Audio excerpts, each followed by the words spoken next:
Hi everyone, Armoured Pants here, and I have another review for you in the Russian TD line. This is the Tier 9, the Object 704, following up from the ISU 152. As always, we'll have a full tech spec, and we will do that using blitzhanger.com, a great tool for all blitzers. Now, I actually really liked this tank when I was playing it. I was asked to play it for review, and I really enjoyed it, I have to say, and I had great fun playing it.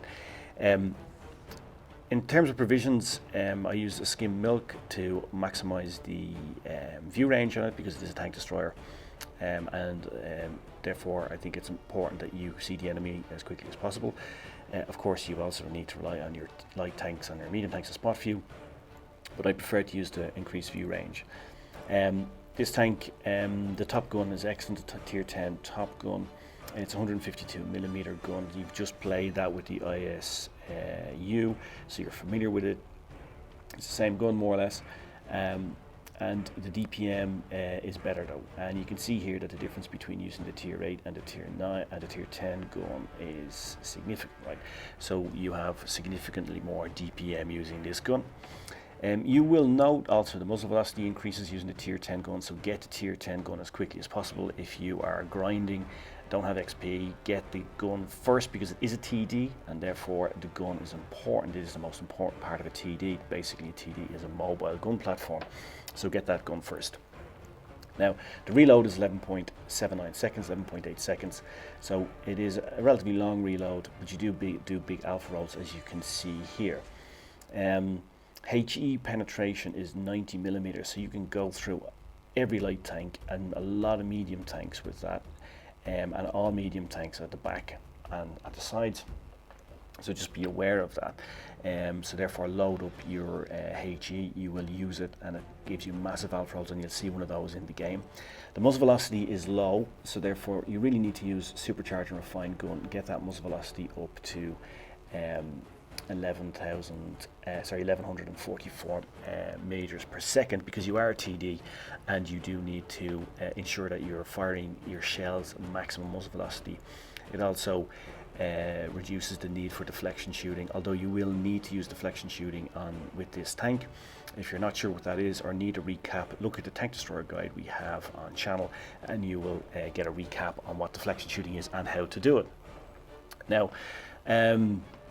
the forward speed in this is almost 40 kilometers an hour, so it's relatively fast. I mean, you know, you're sort of just slightly slower than medium tanks, and that also then gives you more tactical options. You're not a really slow TD, but the backward speed is quite fast.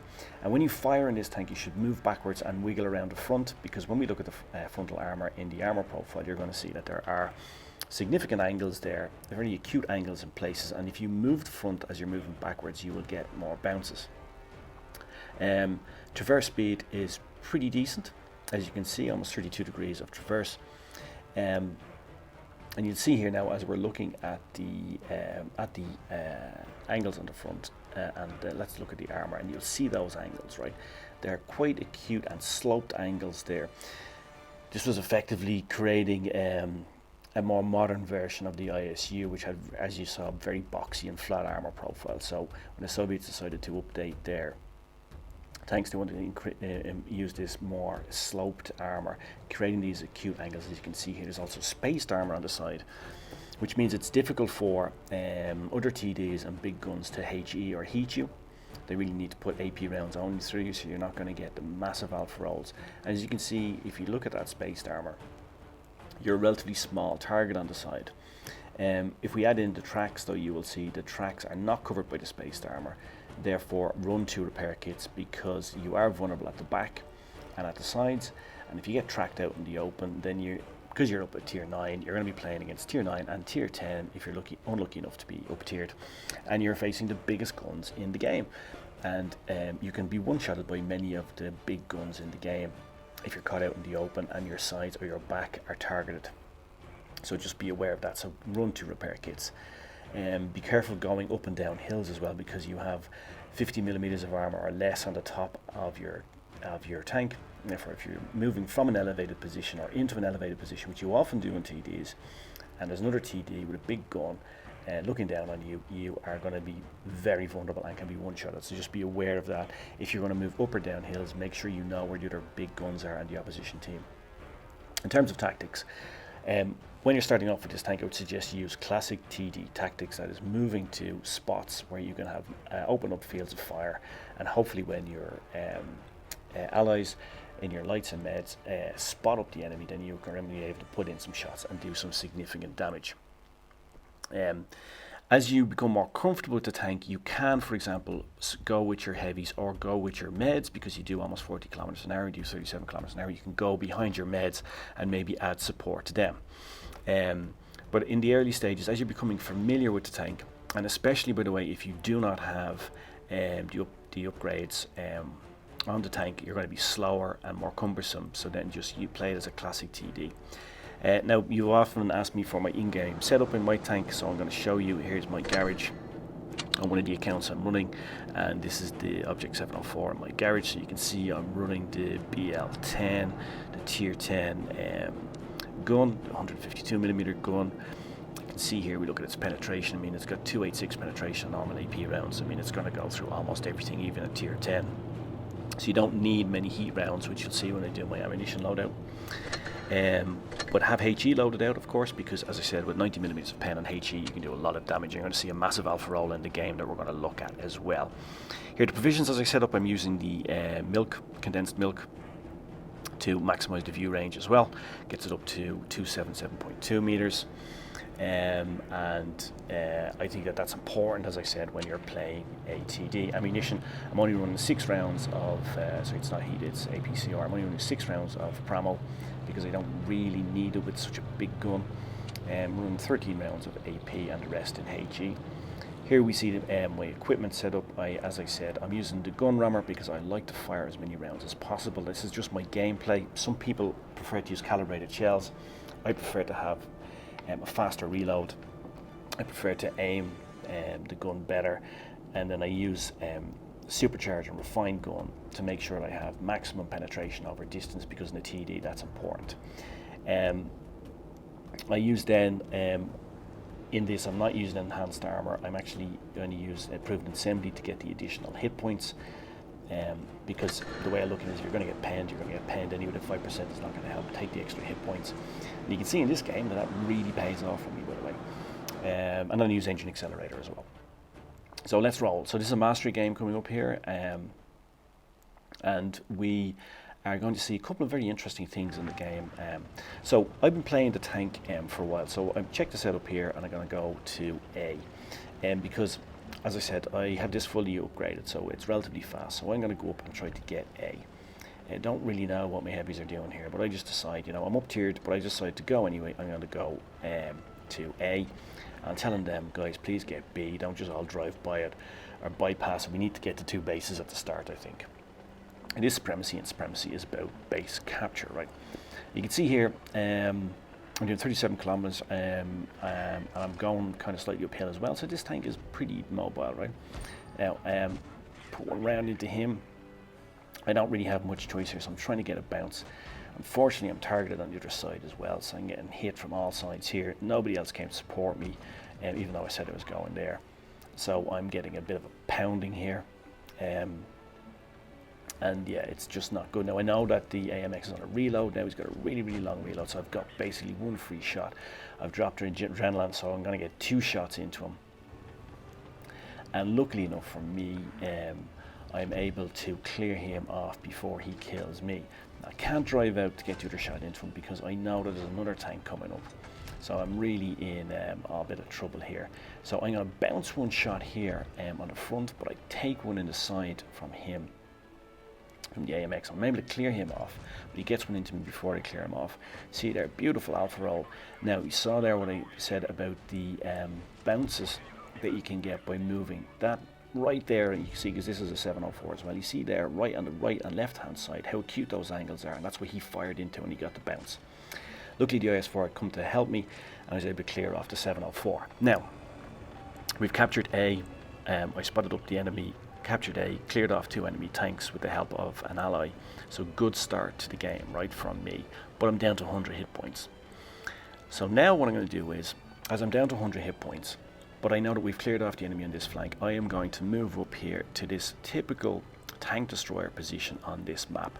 Going to an elevated position. I'm going to go behind this tree, and I'm going to try to snipe from here, have my allies spot up, and I'm going to try to do as much damage as I can from this elevated position.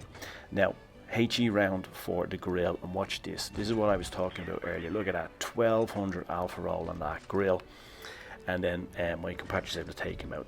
This is the power of that gun. 90mm of pen goes right through the grill. He just doesn't know what hit him. 1200 alpha roll is quite spectacular. Now, one thing I'd like to talk to you about, and a lesson from this game, and it's not about the Object 704. This is really about any tank. By the way, if you're wondering why I use AP on this Leopard, is because I'm firing over distance and it's to an unseen target. I don't have a fantastic view, and I want to make sure it goes right through. So I want to get to guaranteed hit points on them, rather than guaranteed points of the AP, rather than speculative points on the HE.